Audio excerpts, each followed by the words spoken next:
गोजोन फुंबिलि दिनै 12 फेब्रुवारि 2023 आं सिबिरानि ब्रह्म नोंथांमोनखौ एसबी बड' निउज चेनेलाव बयखौबो बरायबाय। नोंथाङा जुदि एसबी बड' निउज चेनेलाव गोदानबा सानफ्रोमबो सानसेरि खौरांखौ मोननो थाखाय एसबी बड' निउज चेनेलखौ साबस्क्राइब खालामनानै लानो हागोन, लोगोसे बेल आइकनखौबो क्लिक खालामनो हागोन जाहाथे खौराङा नोंथांनाव गिबिसिन सौहैयो। आसा खालामो नोंथाङा खौरांखौ मोजां मोनगोन आरो खौरांखौ जोबजासे खोनासंगोन होननानैबो आसा खालामना थाबाय।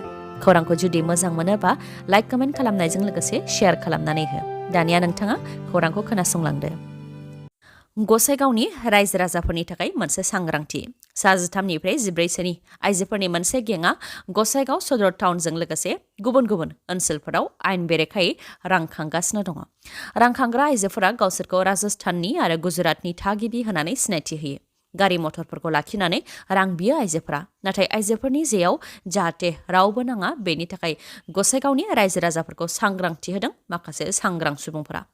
सांग्रां सुबुंफोरा फोरमायथिदों दि सा 13-14सोनि आइजोफोरनि गेंआ सानाव बेबायदि रां खांनानै हरनि समाव माबा मोनसे गाज्रि हाबा मावनो हागौ, जेरै गथ' लांखारनाय, सना रुफा खावनाय, लुथिनाय। बेफोरनि अनगायैबो हौवाफोरखौ जिनाहारिनि दायाव फान्दायनो हागौ। बेनिखायनो रायजो राजाफ्रा जाहाथे सांग्रां जायो बेनि थाखाय खावलायहरदों। लोगोसे प्रशासनाबो बेनि सायाव जाहाथे राहा लायो बेनि थाखायबो प्रशासननिसिमबो खावलायदों सांग्रां सुबुंफोरा। गुवाहाटीआव सोलिदों गुन्डा टेक्स। गुवाहाटीनि फेन्सि बाजाराव गुन्डा टेक्स खांनायनि जाहोनाव हमजादों सासे दुथाङा। दुथाङा गावखौ पुलिसनि सिनायथि होनायजों लोगोसे जेएमसिनि अफिसारनि सिनायथि होनानै फिसा फिसा गलादारफोरनिफ्राय रां खांदोंमोन। बेनि अनगायैबो दुथाङा जेएमसिनि कमिशनारनि नंखाय बिथोनलाइ दिन्थिनानै फिसा फिसा गलादारफोरनाव रां खाङोमोन। माब्लाबा आयेन बेरेखायै गला होनायनि मुङाव गलादारफोरनिफ्राय रां खाङोमोन, माब्लाबा समाजनि खामानि मावनायनि मुङाव रां खाङोमोन आरो बेबायदिनो आयेन बेरेखायै जौनि गला होनायफोरखौ पुलिस थानायाव लांनाय आरो गला सिफायनानै होनो सिगि सग' खालामनानै रां खाङोमोन। नाथाय दा गुन्डा टेक्स खांग्रा दुथांखौ फेन्सि बाजार पुलिसा हमबाय। 15 साननि गेजेराव फोरमान होनो हायाब्ला बिटिसिनि बारग' गाहाय हाग्रामा महिलारिनि सायाव केस होनो हुमखि होदों इउपिपिएलनि दैदेनगिरि राजु नार्जारिया। मख'नो गोनांदि थांनाय 10 फेब्रुवारि बिटिसि गोरोबथा सान फालिनायाव हाग्रामा महिलारि बिथाङा बाहागो लानानै बिपिएफनि बारग' एमएलए हितेश बसुमतारी हमजानायनि सायाव माखासे खोथा बुंथिदोंमोन। बिथां हाग्रामा महिलारिया बुंथिदोंमोन दि हितेश बसुमतारीखौ प्रमद बर'आनो पुलिसनो हमहोदों। हाथियाराबो प्रमद बर'निनो आरो प्रमद बर'आ पुलिसजों लोगो नांनानै हितेश बसुमतारीनि न'आव हाथियार दोननानै पुलिसनि आखायाव हितेश बसुमतारीखौ हमजाहोदों आरो असियाबो प्रमद बर'निनो मानसि होननानै बुंथिदोंमोन हाग्रामा महिलारिया। बेनि सायावनो खौरांगिरि मेल खुंदों इउपिपिएल दोलोनि दैदेनगिरि राजु नार्जारिया। हाग्रामा महिलारिया प्रमद बर'नि सायाव जि अजद होदों बेनि सायाव फोरमान होनो थाखाय हाग्रामा महिलारिखौ खावलायदों इउपिपिएलनि दैदेनगिरि राजु नार्जारिया आरो 15 साननि गेजेरावनो अजद होनायनि फोरमान होनो हायाबा हाग्रामा महिलारिनि हेंथायै आयेननि राहा लागोन होननानैबो बुंथिदों राजु नार्जारिया।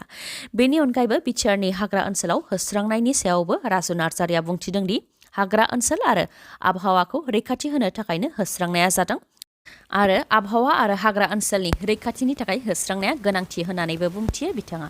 बेनि अनगायैबो जायफोर हाग्रा ओनसोलाव थादों बिथांमोननिया गुबुनाव हा आरो न' गोनांखा होननानैबो मिथिनो मोन्दों होननानै फोरमायथिदों राजु नार्जारिया। आरो जुदि थारैनो सोरनियाबा हा आरो न' गैयाबा आर'जलाइ गथायनो थाखायबो खावलायदों आरो आर'जलाइ होयोब्लानो हानि पाट्टाखौ होगोन होननानै खोथा होदों राजु नार्जारिया। एमएलए अतुल बरानि हेंथायै चिरांनि काजलगावआव गोख्रोङै सोमावसारनायनि उनाव एमएलए अतुल बरानि हेंथायै क'क्राझारावबो गोख्रोङै सोमावसारदों। जाय जायगायाव उन्दै बैसोनि जुलि जानाय आरो सुबुं अनजिमाया बांदों बेफोर जायगानि आसाम मन्थ्रिफोरखौ बिबाननिफ्राय बोख्लायनांगौ होननानै बिबुंथि लाखिनायजों लोगोसे आसामनि गिबि मन्थ्रि डक्टर हेमन्त बिश्व शर्मानिसिमबो लाइजाम हरनायनि उनावनो एमएलए अतुल बरानि हेंथायै दाब दाब जायगायाव गोख्रोङै खुद्रिदों आसाम मन्थ्रिफोरा। लाइजामनि गेजेरजों अतुल बराया जाहाथे आसाम मन्थ्रिफोरनिसिम निमाहा बियो आरो बेबायदि माब्लाबाबो होनफिनला होननानै जाहाथे रोखायै लाइजामनि गेजेरजों लिरो बेनि थाखायबो दाबि दैखांदों आसाम मन्थ्रिफोरा। आसाम मन्थ्रिफोरा फोरमायथिदों दि बिथांमोनहा 17 बोसोर जोबोद दुखु खस्थ'नि गेजेरजों सान हर पुलिस आर्मिफोरबायदि खामानिखौ मावदों। नखरजों लोगोसे गथ' गथायनि सोलोंथाइ बायदि बायदि गासैखौबो एंगारनानै समाज सिबिनायनि खामानिखौ मावदों। नाथाय अतुल बरानि बेबायदि बिबुंथि होनायजों आसाम मन्थ्रिफोरा दुखु मोनदों होननानै फोरमायथिदों बिथांमोनहा। बेनि अनगायैबो अतुल बराया सावस्रि बिफाननि मन्थ्रि नङा आरो माबायदि खामानि मावदों बेखौ फिल्डआव फैनानैबो नायफैयाखै होननानै फोरमायथिदों।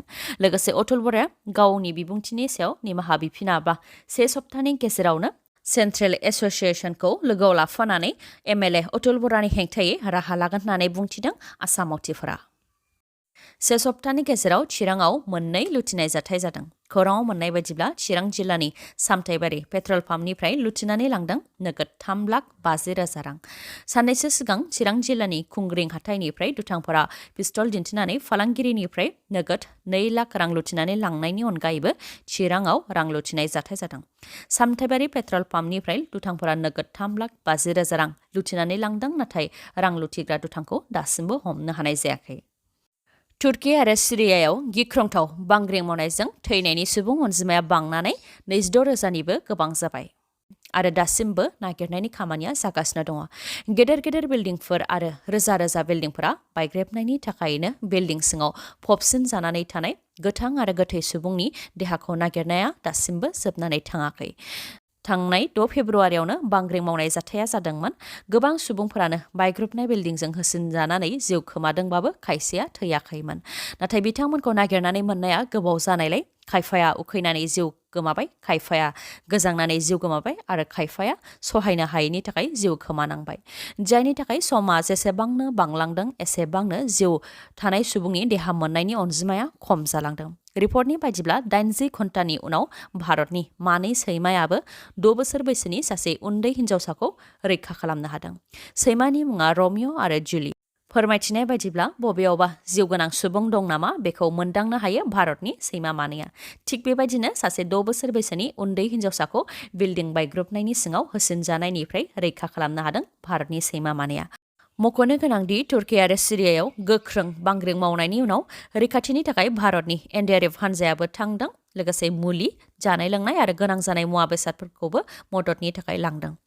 गोख्रों बांग्रिं मावनानै फारसेनिफ्राय सिलिंखार जानायनि उनाव मोनसे जोबोद दुखुनांथाव थासारि जादों तुर्की आरो सिरिया हादराव।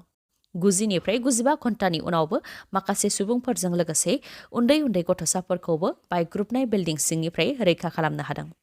गांहाबनानै आरो उखैहाबनानै थानाय गथ'फोरा गावसोरखौ रैखा खालामनो थांनाय लोगो लोगोनो बायफ्लेजानाय बिल्डिं सिंनिफ्रायनो दै आरो जाग्रा आदार बिनायखौबो नुनो मोननाय जादों। बेबायदिनो मोनसे दुखुनांथाव थासारि जादों।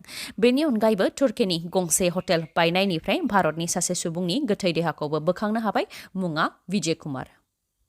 उन्दै बैसोआव जुलि खालामनायनि दायाव आयेन बेरेखा फिसायफोरखौ आसामाव हमग्लुंनायनि उनाव मोनफानि उनाव मोनफा गोदोनायाव दौलेंफानानै थैनाय जाथायफोरा रायजोआव नुजाथिदों। फिसायखौ पुलिसजों हमजानो गिनानै उन्दै हिन्जावसाफोरा गावनि जिउखौ फोजोबनानै लानायनि थांखिखौ गोबानानै लादों। रायजोआव फिन गोदोनायाव दौलेंफानानै थैनाय जाथाय जादों। मानकाचारनि आलगागावआव जादों बे जाथाया। खारुवा बन्दानि सुकुर आलीनि बिसि मफिदा खातुना गोदोनायाव दौलेंफानानै गावनि जिउखौ फोजोबनानै लादों। मफिदा खातुनखौ ओनसोलनि देहा फाहामसालियाव लांनाय जादोंमोन, नाथाय बिथांखौ थैबाय होननानै फोसावदों।